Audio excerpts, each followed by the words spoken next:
여호와께서는 우리의 그리스도이십니다. 그 그리스도를 체험하기 위해서 하나님께서는 우리에게 환난도 주시고 문제도 주시고 어려움도 주십니다. 우리가 그리스도를 누리고 싶어하고 정말 하나님 나도 복음 누리게 해주세요, 그렇게 기도하잖아요. 그래서 하나님은 저와 여러분이 복음을 누릴 수밖에 없는 문제, 갈등, 위기, 현실과 상황들을 우리에게 가져다 주십니다. 즉 내가 복음인지 아닌지를 알려면 복음 누릴 상황과 현실이 있어야 되잖아요. 우리는 복음을 아는 지식인이 되려고 하는 것이 아니라 복음을 누리는 증인이 되어야 합니다. 그래서 하나님은 우리가 증인이 되게 하시려고 증거를 주려 하시는데, 그 증거가 무엇이냐면 어떤 눈에 보여지는 응답을 우리 손에 쥐어주는 것이 아니라 복음을 누리지 않고서는 그 상황과 현실을 수용할 수 없고 초월할 수 없고 담낼 수 없도록 우리를 인도해 가십니다. 이스라엘 백성들이 하나님을 바라보고 여호와만을 경외하게 하시려고 무엇을 하셨습니까? 출애굽을 시키셔서 갑작스럽게 출애굽을 하니까 먹을 거 입을 거 제대로 준비하지도 못하게 하셔서 갑자기 나오게 하셨습니다. 아무것도 없는 광야 땅을 하나님께서 걷게 하셨습니다. 그게 하나님이 이스라엘 백성에게 믿음을 주시는 응답이었습니다. 복음을 누리게 하시는 응답이었습니다. 하나님께서는 이스라엘 백성들이 진짜 구원을 체험하기 위해서 앞에는 홍해 바다를, 뒤에는 애국 군대가 따라오도록 만드셨습니다. 바로 왕의 마음을 하나님이 완악하게 만들어서 바로 왕이 자기의 전 군대를 끌고 이스라엘 백성들을 공격하도록 만드셨습니다. 복음 누리게 하시려고. 그래야 복음이 각인되니까. 다른 때는 복음 쳐다보지도 않고 복음도 누렸다가 이것도 누렸다가, 그런데 그 순간에는 복음 아니면 안 되거든요. 오직이 아니면 안 되거든요. 하나님께서는 그렇게 응답을 하셨습니다. 우리가 오늘 읽었던 이사야 33장의 말씀 또한도 무슨 수를 써도 아수르를 어떻게 할 수 없었어요. 아무리 애굽하고 정치적인 외교를 맺어서 그거에 준비를 하려 할지라도 그것 또한도 파해지게 되고, 용사들이 나가서 벌벌 떨고 슬퍼하게 되고, 잘 되어졌던 그 농사 또한도 갑자기 되어지질 않고, 완전히 사면초가의 상황 속에 하나님께서 인도하신 것입니다. 그래서 그 속에서 하나님은 오직을 하게 하시려고, 다른 그 어떤 것도 마음과 생각을 빼앗기지 않고 오직 여호와가 우리의 그리스도가 되지 않으면 안 된다. 여호와가 우리의 재판장이 되셔야 되고, 여호와가 우리의 율법을 세우신 이가 되셔야 되고, 여호와가 우리의 왕이 되시지 않으면 우리는 구원받을 수 없다. 이것을 이스라엘 백성에게 완전히 각인시키시기 위해 하나님께서 응답하신 것입니다.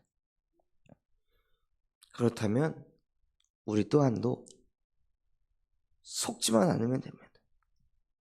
눈에 보이는 현실, 현장, 사람, 그냥 눈에 보이는 그대로 받아들이는 것이 아니라 이 모든 것이 여호와가 나의 그리스도가 되기 위한 응답이다.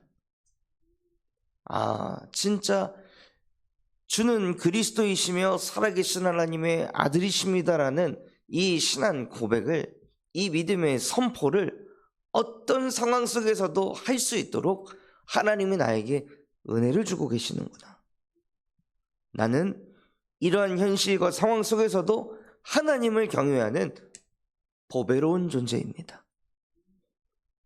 나의 근본을 회복하시는 하나님께 감사를 드립니다 하고 복음을 누리시는 거예요. 복음을 아는 게 아니라 복음을 누리시는 겁니다. 진짜 예수 그리스도의 이름이면 충분하다. 그 이름이면 하나님께서 모든 것을 살리신다. 감사하게도 우리 황대성 지사님께서 어제 그 조직 검사 결과를 받으셨습니다. 분명히 그 수치가 이거는 암이다. 거의 암일 확률이 너무 높다. 라고 병원에서는 미리 얘기를 했는데 하나님께서 그리스도의 삼정직을 가지고 구원받은 자에게 그 거주민은 내가 병들어너라 하지 아니할 것이라. 말씀 주신 그대로 정말로 하나님께서 그 질병을 치유하셔서 검사를 해보니 암이 아니다 라고 확정을 받게 되셨습니다. 그 소식을 들으면서 정말 말씀 붙잡으면 하나님께서 그대로 응답하시는구나. 이거를 붙잡았고 그렇게 그런 판정을 딱 받았을 때 이 말씀이 어떻게 되겠습니까? 말씀이 잘 박힌 목과 같이 새겨질 것입니다. 영원히 흔들리지 않는 교회가 되는 것입니다. 그냥 말씀 없이 그 기간 동안 염려 걱정하다가 그러한 확정을 딱 받으면 어찌 되겠습니까? 남는 게 아무것도 없는 거예요. 다행이다. 그러고 끝나는 겁니다. 그런데 하나님께서 이 기간 동안 정확하게 말씀을 주시고 만군의 여호와께서 우리를 보호할 것이라 말씀하시고 이번 주에는 아예 여호와가 우리의 그리스도이시다. 그분이 우리를 구원하시고 우리의 질병을 치유하시고 죄를 씻으신다 말씀하셨습니다. 말씀하신 그대로 계속 그냥 성취가 되는 거예요. 그게 각인이 되도록 하는 게 하나님의 응답입니다.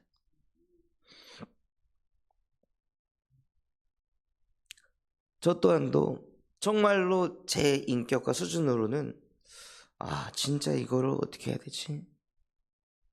라고 생각했던 죄라는 것이 드러났을 때 그리스도의 삼중직이 제 안에 살아 역사하니까요.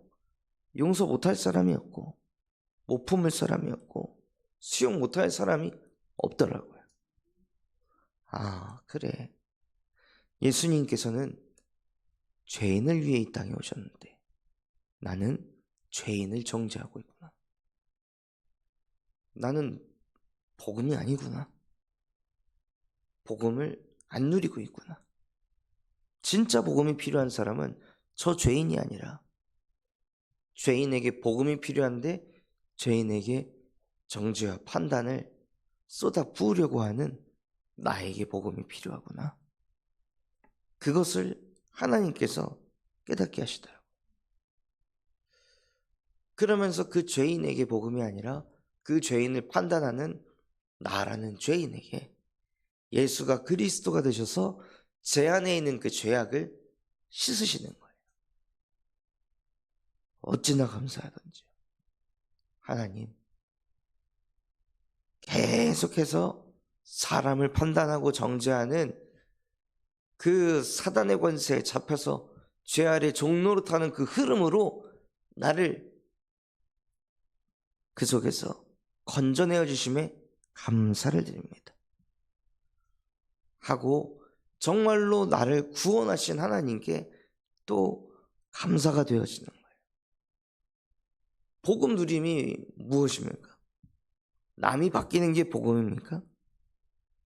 내가 자꾸 치유가 되는 것입니다. 내 안의 복음이 자꾸 선포가 되고 내 안의 복음이 고백이 되고 나도 모르게 복음이 더 생각나고 묵상되는 게 복음을 진짜 누리는 것입니다. 그래서 말씀을 받으실 때 하나님이 내 옆에 있는 사람 말씀 붙잡으라고 말씀 주신 게 아니라 나에게 주시는 것입니다.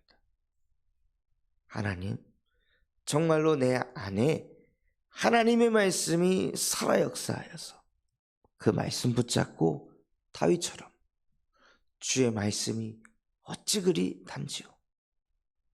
내게 주신 말씀을 내가 묵상할 수 있도록 오직의 시간이 회복되게 하여 주시옵소서 하고 나 개인이 복음을 누리는데 집중하시기 바랍니다.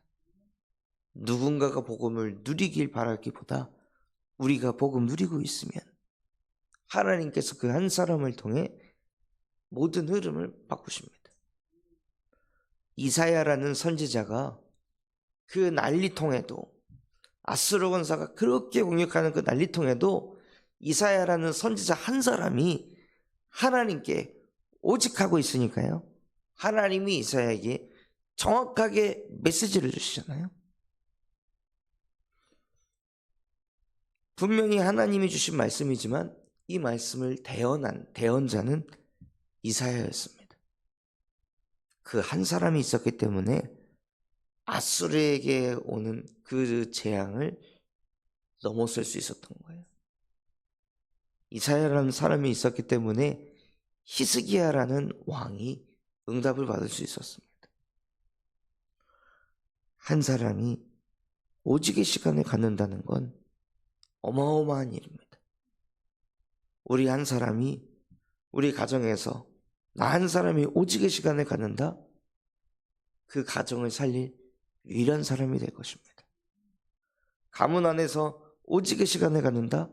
가문의 흐름을 뒤집는 유일한 사람이 될 것입니다.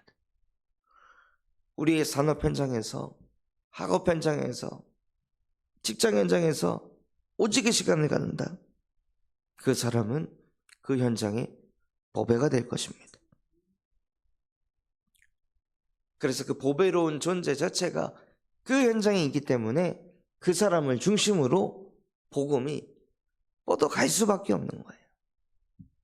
누리는 게 복음이니까 계속 복음 집중하니까 자기도 모르게 복음이 묻어나옵니다. 말에서뿐만이 아니라 행동에서, 선택에서, 사람 배려하면서, 이해하면서 모든 것 속에 복음이 가는 거예요. 복음은 말만 복음이 아닙니다. 복음은 우리의 삶입니다. 삶 속에서 복음이 묻어서 뻗어가는 거예요. 그러니 현장이 재창조될 수밖에 없습니다. 오직의 시간을 가졌을 뿐인데 하나님은 우리를 보배로 축복하시고 그것을 넘어 현장의 모든 흐름을 뒤바꾸는 재창조의 역사까지 보게 하십니다. 그래서 나의 현장에서 사람이 살아나는 역사를 보게 하시는 거예요. 저한테 그 도현이라는 청년이 거의 하루에 10몇 번씩 전화를 합니다. 근데 이거를 제 것으로 이걸 받아들이면 저도 스트레스를 받거든요. 그런데 계속 오직의 시간을 가지니까 무슨 생각을 주시냐면 이 아이는 불안함이 있구나. 부모로부터 버려졌다는 그 상처가 이 아이의 무의식 잠재력 속에 박혀가지고 계속 이 관계에 대한 불안함이 있구나. 버림받을까 봐. 목사님이 날 버릴까 봐, 목사님이 날 외면할까 봐, 이런 생각이 끊임없이 있어가지고 자꾸 사소한 일들이 뭔가 벌어졌을 때 계속 얘기를 해서 마음의 안정감을 얻으려고 아이가 발버둥을 치는구나, 그게 보이더라고요. 그러니 연락이 올 때 부담이 되는 게 아니라 오히려 품게 되고 수용하게 되고, 그냥 이 어린 아이와 같이 초등학생이 부모님에게 연락하는 것처럼 그런 마음으로 받아들이니까 하나님께서 현장을 살릴 수 있는 힘을 주시더라고요. 그리고 그 전에는 말을 듣지 않았던 이 아이가 하나님의 은혜로 다시 또 복지공단 들어가서 죄송하다고 하고, 그렇게 소통을 해라. 그래서 다 소통해서 다시 또 이제 목사님 복지공단에 들어가게 됐습니다. 앞으로는 그렇게 하지 않겠습니다. 목사님이 보내주신 기도문 계속 읽고 있습니다. 그래, 잘한다 하고 격려해주고 위로해주고,